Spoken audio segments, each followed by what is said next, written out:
श्रोतव्या कीर्तितव्यश्च स्मर्तव्यश्चेच्छिता भयम्। प्रश्न किया था ना, क्या सुनना चाहिए, क्या करना चाहिए, क्या बोलना चाहिए, तो उत्तर दे रहे हैं। परीक्षित, जीवन का लाभ है जो भगवान श्रीमन नारायण है, श्याम सुंदर। तस्मात् भारत सर्वात्मा, जो सर्वात्मा है, जो सबके हृदय में निवास करने वाले, जड़ चेतन गुण दोषमय विश्व कीन करतार, जो हर जगह क्षण क्षण में और कण कण में व्याप्त है परमात्मा, बस उनका भजन सार्थक है, और तो बाकी सब निरर्थक है। सुखदेव भगवान कह रहे हैं उन्हीं का कीर्तन करना चाहिए जीवन बनाने के लिए, उन्हीं की कथा सुनना चाहिए जीवन सुधारने के लिए, उन्हीं का नाम लेना चाहिए, उनकी दिव्याति दिव्य लीलाओं का स्मरण करना चाहिए। क्यों? क्योंकि हम जो देखेंगे, हम जो करेंगे, वही हमें याद आएगा अंत काल में। इसलिए अभ्यास करना है। हम लोग जो माला कर रहे हैं, कथा सुन रहे हैं, ये अभ्यास कर रहे हैं परीक्षा में फेल न हो जाए। न जाने कितनी बार हम लोगों ने परीक्षाएं दी, फेल हो गए, अब अभ्यास कर रहे हैं। अभी तक हुए तो हुए, अब इस बार इतना रिवीजन करेंगे, हम इतना रिवीजन करेंगे भजन का, भगवान की कथा का स्मरण करेंगे कि जब परीक्षा होगी लास्ट में चलते समय तो हम फेल ना हो जाए। उसी का रिवीजन होता है माला जप करके, हम लोग रिवीजन कर रहे हैं।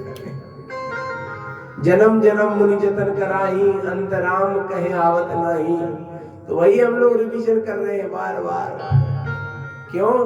बोले अंत काल में जब यम के दूत आते हैं तो हम सब भूल जाते हैं।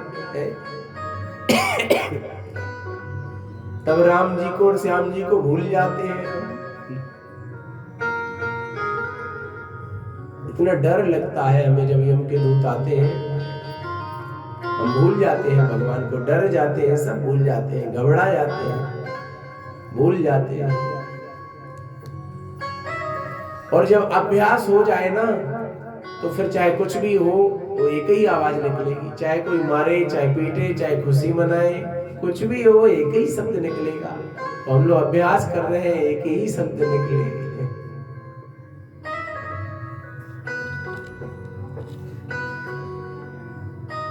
एतावान् सांख्ययोगाभ्यां स्वधर्म परिनिष्ठया।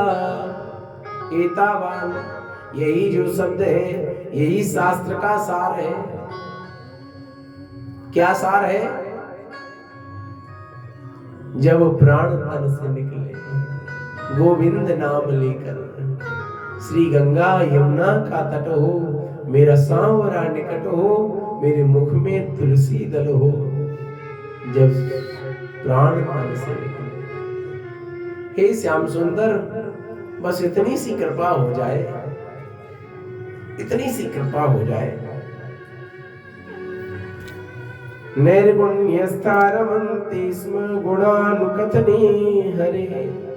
सुखदेव भगवान कह रहे परीक्षित, नैर्गुण्यस्था, हम तो निर्गुण में रमे हुए थे, निर्गुण में हम रमे थे, लेकिन जब हमने सगुण साकार श्री श्याम सुंदर की दिव्य कथा को सुना, भागवत को सुना, इनके नामों का उच्चारण किया, तो हम इनमें रम गए, और इनमें रमे तो रमे, अब ऐसे रम गए कि अब तो एक पल भी छोड़ने का मन नहीं करता। अब शरीर छूट जाए तो भले ही छूट जाए, लेकिन भगवान नहीं छूट सकते, अब इतना अभ्यास हो गया है। सुखदेव भगवान कह रहे हैं अब जो भी हो, लेकिन अब इस सगुण साकार श्री श्याम सुंदर के जब हमने दर्शन किए,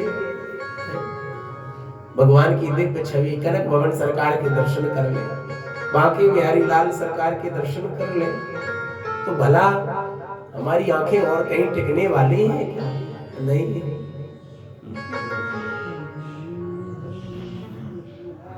भक्त तरसते हैं एक झलक देखने के लिए,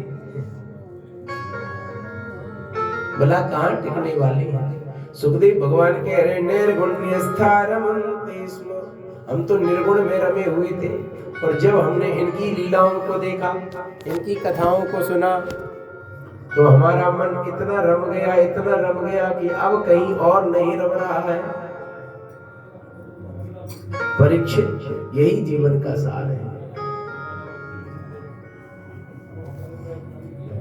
इदं भागवतं नाम पुराणं ब्रह्म संहितम, यह जो कथा हम आपको सुना रहे हैं, सुखदेव भगवान कह रहे हैं यह पुराणं ब्रह्म संहिता, यह ब्रह्म संहिता है, पुराणों में श्रेष्ठ है। परीक्षित, यह सर्वोत्तम है। इसे सुनने के बाद गृहीत चेता राजर्षे आख्यानम तद अधीतवान, आकर्षित कर लेती है भगवान की कथा।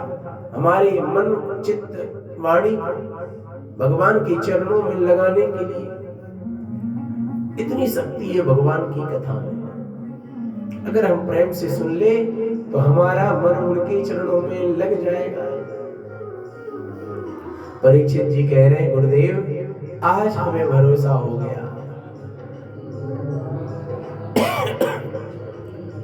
आज भरोसा हो गया। सुखदेव भगवान ने कहा भरोसा नहीं है यदि तो सुनो परीक्षित। एक राजा थे जिनका नाम था खडवांग। देवासुर संग्राम किया देवताओं के साथ में, असुर पराजित हुए। देवताओं ने कहा वरदान मांग लो, तो कहा कि महाराज आप ये बताओ हम अब कितने जीवित रहेंगे, 1 साल 2 साल 10 महीने 100 साल कितने? बोले केवल थोड़ा सा समय आपका बचा है। मुहूर्ता सर्वसृज्य, एक मुहूर्त, बस एक मुहूर्त के बाद में आप का शरीर छूट जाएगा। मुहूर्त का मतलब समझ रहे हैं? मुहूर्त में होता है, मुहूर्त में होती है 2 घड़ी, और 1 घड़ी में होते हैं 24 मिनट, और 2 घड़ी में 48 मिनट, तो 48 मिनट का एक मुहूर्त।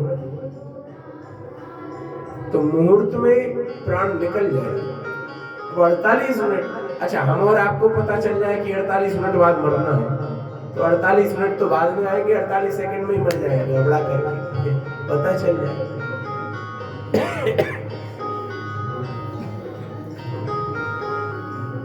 48 मिनट का समय बचा था। महाराज खडवांग ने सारे अपने धनुष बाण तीर कमान सब रखे किनारे, और भगवान श्री श्याम सुंदर के चरणों में अपने चित्त को लगाया, मन को लगाया, और ध्यान लगाते लगाते भगवान के श्री चरणों में गए, भगवत धाम को पहुंच गए। परीक्षित जी ने कहा गुरुदेव अब हमें पता चल गया, अब हमारा कोई कुछ नहीं बिगाड़ सकता। जब हमें ऐसे गुरुदेव मिल गए हैं जो केवल 48 मिनट में भगवान की प्राप्ति करा दे, ऐसे